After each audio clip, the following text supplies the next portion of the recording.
Terunofuji returned to practice bouts on Thursday 25th on the Kisarazu leg of the April tour, calling out Ozeki Kirishima and going 5-3. It was very much a test run of his Yokozuna frame, according to Sponichi. "I'd rather call it a gentle workout," said the man himself, "as Kirishima's had neck trouble. We had to take things steady. My own muscles still feel tight, as it's been all weights and no bouts for the past few weeks. Not bad for a first day back," was his initial verdict. The worsening diabetes, which cost him 20 kilos of body weight in February this year, is now back under control, he asserts. And we've just learned that today, on the Mito leg of the tour, he appeared in the mock bout schedule for the first time in at least half a year, and lent his chest to Daieisho for a full 2 minutes. Also, yesterday in Kisarazu, did Hoshoryu and Kotonowaka lock horns in practice bouts, the former triumphing 4-3, though Waka cared not for the score. "I feel a lot was gained from the limited number of bouts we fought," the newish Ozeki reflected. With little dohyo time on offer, he's been keen to steal a bout here and there on pretty much every day of the tour. But tragedy for Asanoyama, who, when trying to resist the practice drives of Churanoumi and Onosato, felt distinct pain in his right knee and withdrew from the rest of the tour. His MRI scan has revealed medial collateral ligament damage, which requires at least 3 weeks to heal. But 3 weeks he doesn't have, of course, as the tournament starts in just over 2. "May is approaching real fast, so I'll just have to focus on treatment and see how it all goes," Asa said. "It didn't feel so bad in the ring, but I'm feeling pain now." A sorry pattern is now emerging. In 3 of the 4 most recent tours has Asanoyama injured himself in the closing days. "Compared to several years ago, I'm much more easily injured now," he said with a heavy sigh. "You injure just the one body part, and all the others go out of kilter." Small consolation this is, I know, but at least he's not Asashoryu right now. The man who used to head up Yama's stable abruptly tweeted 2 weeks ago that he needed emergency hospital care. "Don't ask me about that," his nephew Hoshoryu had said at the time on the Kawagoe leg of the tour. Only today did Asashoryu tweet that his operation had ended in success. He remains tight-lipped on what that op was for, but describes himself as still on the mend, which suggests it was nothing light.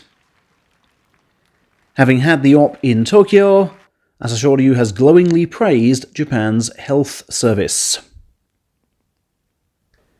Tobizaru turned 32 years old on Wednesday of this week, then told the press the following day, "I don't feel 32 for sure, and want to show you I've more than still got it. I don't feel my body's changed too much, it certainly hasn't weakened. Let's hope I can stay eternally young."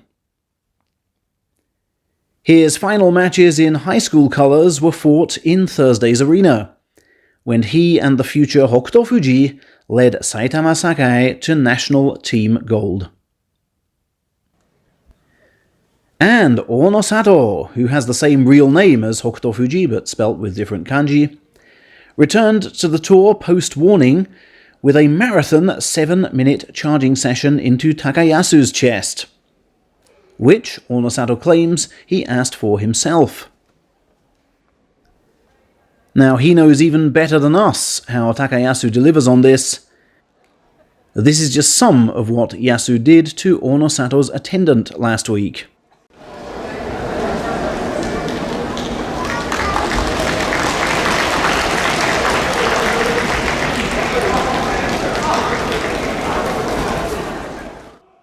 I hope my dirt-specked back shows the fans just how firmly committed I am to working hard and regaining their trust, the no longer so golden boy said in the aftermath.